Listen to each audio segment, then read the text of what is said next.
नमस्कार, नेपाली तालिम युट्युब च्यानलमा यहाँहरु सबैलाई स्वागत छ। घरबाटै लोकसेवा तयारीको श्रृंखला 14 मा आज हामी बैंक नोट तथा सिक्का निष्कासन कसरी हुन्छ यसको बारेमा जानकारी लिएर आएका छौं। यो भिडियोलाई अन्तिमसम्म हेरिदिनु होला। विषयगत प्रश्न, नेपालमा बैंक नोट तथा सिक्का निष्कासन कसरी हुन्छ उल्लेख गर्नुहोस्। प्रश्नको उत्तर यस प्रकार छ। नेपाल राष्ट्र बैंक ऐन 2058 ले नेपाल राष्ट्र बैंकलाई नेपालभित्र बैंक नोट तथा सिक्का निष्कासन गर्ने एकाधिकार दिई नेपाल राष्ट्र बैंकले निष्कासन गरेको नोट तथा सिक्का नेपालमा कानुनी ग्राह्य हुने व्यवस्था गरेको छ। नेपाल राष्ट्र बैंकले नोट निष्कासन गर्दा सुरक्षण राखेर मात्र निष्कासन गर्ने र यस्तो निष्कासित नोटको दायित्व सुरक्षण बापत राखिएको सम्पत्तिको मूल्य बराबर हुने व्यवस्था छ।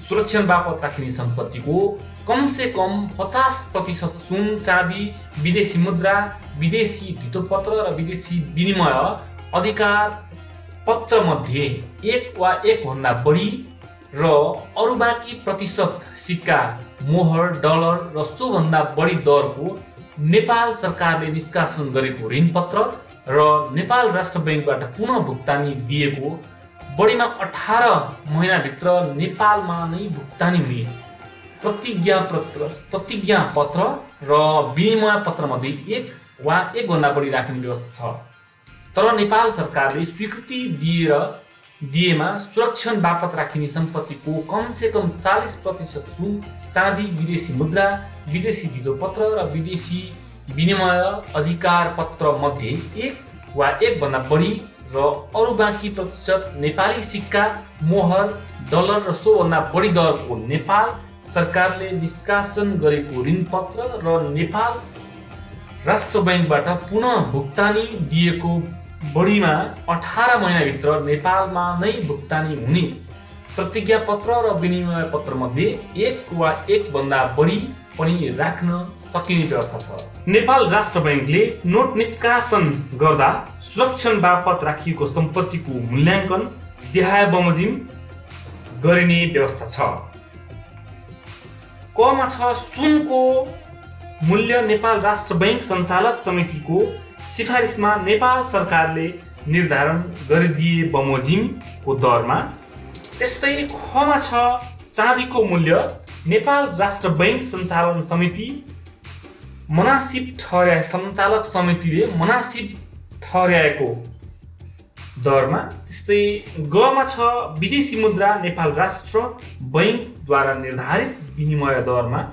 त्यस्तै घमा छ, नेपाल सरकारले निष्कासन गरेको ऋणपत्र, विदेशी धितोपत्र र विनिमय अधिकार पत्र बजार दर हेरी समितिले मनासिब ठहराएको दरमा।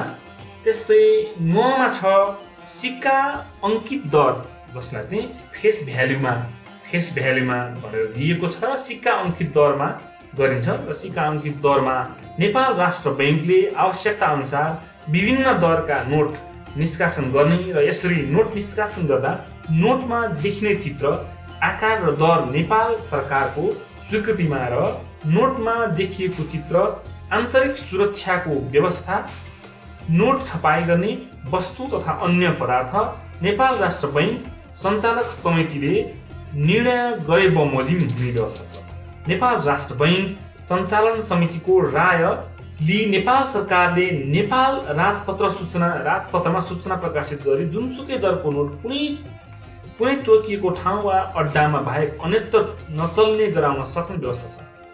च्यातिएको, मेटिएको अथवा जुत्रिएको नोट नेपाल राष्ट्र बैंकले पुनः निष्कासन नगर्ने व्यवस्था छ।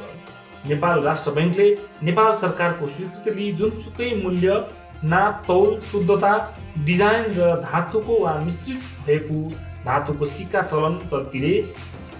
चल्तीको निमित्त वा विशेष अवसरमा टक्सारमा टकमरी गराई चलन चल्तीमा ल्याउन सक्ने र नेपाल राष्ट्र बैंकले आवश्यक देखेमा यस्तो सिक्का कुनै विदेशी टक्सारमा समेत टकमरी गराउन सक्ने व्यवस्था छ।